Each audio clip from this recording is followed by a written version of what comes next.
Today I'm going to do a review on the Umarex Glock 17 Gen 3 and the Umarex Glock 17 Gen 4. These are both .177 caliber steel BB CO2 pistols. The reason for this review is I just wanted to give you guys a little bit of my likes and dislikes between the two pistols. I use them mainly for firearm training, firearm safety, reloads, trigger pull, some of those kind of hand-to-eye coordination things that you would do with your firearm safety too. So, and also like for you guys, you know, you don't want to go to the range every day. You don't want to go spend a bunch of money on ammunition. This can save you a lot of money buying these. And you know, I mean, you can go in your garage, you could go into a spare bedroom, and you know, with the right targets, can feel completely safe doing some of that training in your house without spending tons of money, you know, to do that training. So for that purpose, I love these two CO2 pistols. They're great. The functionality is great. They're awesome for training. So anyways, let's get started to a little bit of the differences here. So this is the Generation 3 Glock 17. It's got your markings and stuff like that from Glock. They are fully licensed by Glock, so obviously Glock fully supports these. This Gen 3 is, as far as I know, completely to size for the Glock 17 Gen 3. This would be your magazine. Your CO2 would go in here. The BBs go in here. You've got a little spring loaded. You load the BBs up top. Load your magazine. Obviously it's stuck. There's no ammunition in there, right? Your slide locks back. Slide release. And you're good to go. With that, the hammer is back, so your trigger would be right there. This is the Gen 4.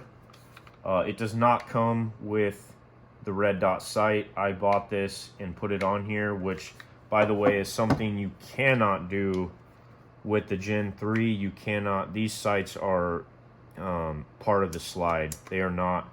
This is not removable. This is not removable. On the Gen 4, this is not removable, but the rear sight is removable. So I was able to put on a red dot sight. This one's a little bit different. Obviously, the magazine is a lot more realistic. You know, it's got your Glock markings with, you know, 17 round capacity, 18 total if you put one in the chamber. So the CO2 on this one, it would go in the bottom here. You just unscrew this little cap, put your CO2 cartridge in there, pull the spring down, load your BBs in the front this time, and then you're off and running. You put that in there. So the main difference between these two that I like the best about the Gen 4 is that this is a full blowback pistol, meaning that you're getting full slide action. Your slide is going back all the way. So as you can see, like this will go back all the way there.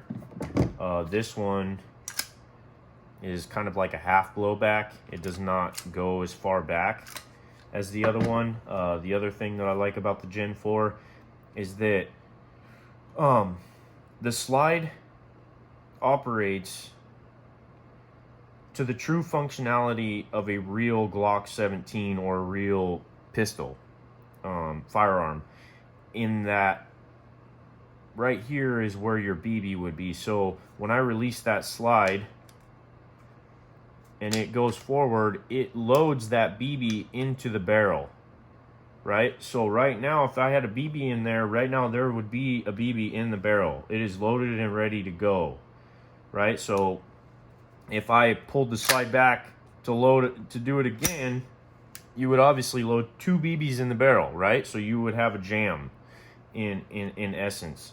So for that, I really like the Gen 4 a lot better. You get a little bit more realism out of the functionality for when you're doing training at home, which I want. I want the realism as much as I can get to doing the training. I do a dot torture drill at home a lot. If you've never heard of it, definitely look it up on YouTube, the dot torture drill. It's a great training tool for your hand-eye coordination, reloads, trigger pulls, all that kind of stuff with your firearms. It is great training. It also can help you with your safety training. So as far as that goes, between the two, I prefer the Gen 4. It definitely has a lot more of the realistic features to it for training purposes. That's why I really like it. The Gen 3, so I don't know if I said this before, but the Gen 3 is fit to size, right? So the Gen 4 is a little bit wider from here to here. It's a little bit wider than the Gen 3, so it's a little bit bigger than the actual Gen 4 Glock 17. I bought a holster for it. It fit. It was a little bit snug, but it fit. It works great. It still slides in and out really good. The other thing that I was going to mention is that as far as shooting goes, if you guys want to just shoot these things and have fun with them, the Gen 3 is going to use less CO2. You're going to get more use out of your CO2. It's probably maybe a little bit more accurate. You might get a little bit more feet per second out of it because the blowback is not as heavy. It's not as full of a blowback. And so for that, it's using less CO2 to do that. Now, if I got this loaded and I pull the slide back to load around, it's not actually loading around. It's just cocking your hammer back.